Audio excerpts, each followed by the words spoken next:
আছো তোমরা? আমরা কেমন আছি সেটা জানে তুই কি করবি? তোর এই অবস্থা কেন?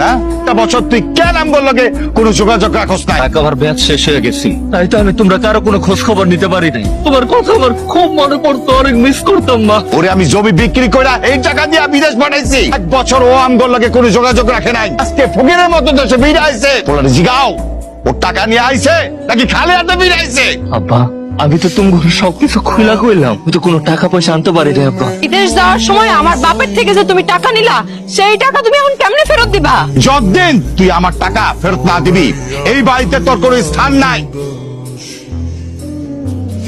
সে বিদেশ যায়, বউর নামে অ্যাকাউন্ট করে, বউর অ্যাকাউন্টে টাকা পাঠায়, তা পয়সা দিয়ে আমারে বিশ্বাস করবো। এখন তো বুঝতে পারছো। হ্যাঁ দেখাইস না যে তোর ডাকে কানে শুনবি না, কথা পাত্তাও দিবি না। এই জুলি, আরে জামাই বলে বিদেশ থেকে বাড়িতে এলো, এখন তোর কোনো খোঁজ খবর নাই। আসসালামু আলাইকুম আব্বা।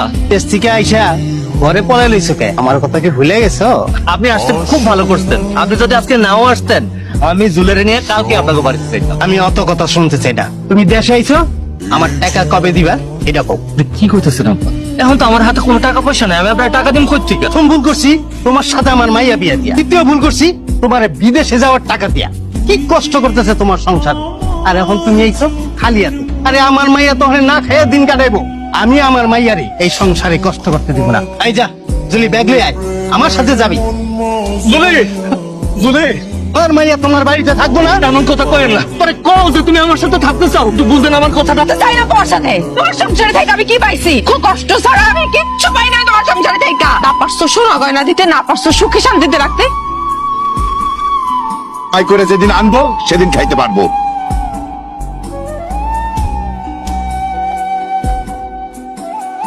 আমি দেশে থেকে কষ্ট করছি, স্বামী ছাড়া থাকছি, কিসের আশায় থাকছি?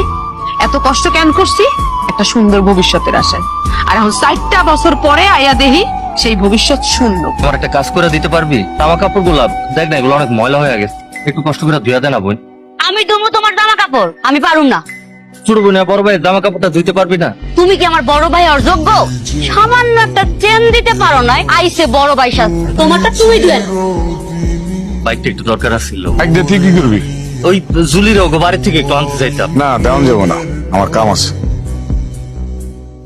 তুই আবার এই গেট আপ নিয়ে কোন নাটক করতে বাড়ির মধ্যে ঢুকছস? হ্যাঁ, এটা কোনো যাত্রা পালার মঞ্চ না যে গেট আপ নিয়ে এলে আবার নতুন করে নাটক করতে পারবা। তোমাকে সিনেমা মনে হইলেও হইতে পারে, কিন্তু তুমি এত টাকা কই পাইলা? এতগুলা বছর বিদেশে কষ্ট করে এই টাকা কামাইছি। তার মানে তুমি আমাকে এতদিন মিথ্যা কথা কইছো, আমাকে লাগে মিথ্যা অভিনয় করছো। আমি তোমাকে লোকে মিথ্যা কথা কইছি, আর সেদিন যদি আমি অভিনয় না করতাম না, তোমাকে আসল চেহারাটা আমি চিনতে পারতাম না। এই অভিনয়ের কারণে আমি যাই না গেছি। এই দুনিয়াতে আমার সত্যিকার আপন কে, তারা আমার সত্যিকার ভালোবাসে। এই নাও, আমার জমির 2 লাখ টাকা, আর এখানে অনেকগুলা টাকা আছে। এই যে তোমার আইফোন, মানুষ তো মানুষে একটা আইফোন দেয়, আমি তোমারে 2টা আইফোন দিই। এনে বোন তোর গহনা। তোমার তো অনেক টাকার দরকার, স্বামীর আদর ভালোবাসা কোনো কিছুর দরকার নাই। এই নাও টাকা, এই ব্যাগের মধ্যে ব্যাগ ভর্তি টাকা আছে। এই টাকা দিয়া তোমার যত মন চায় স্বর্ণ গহনা কিনা দিও।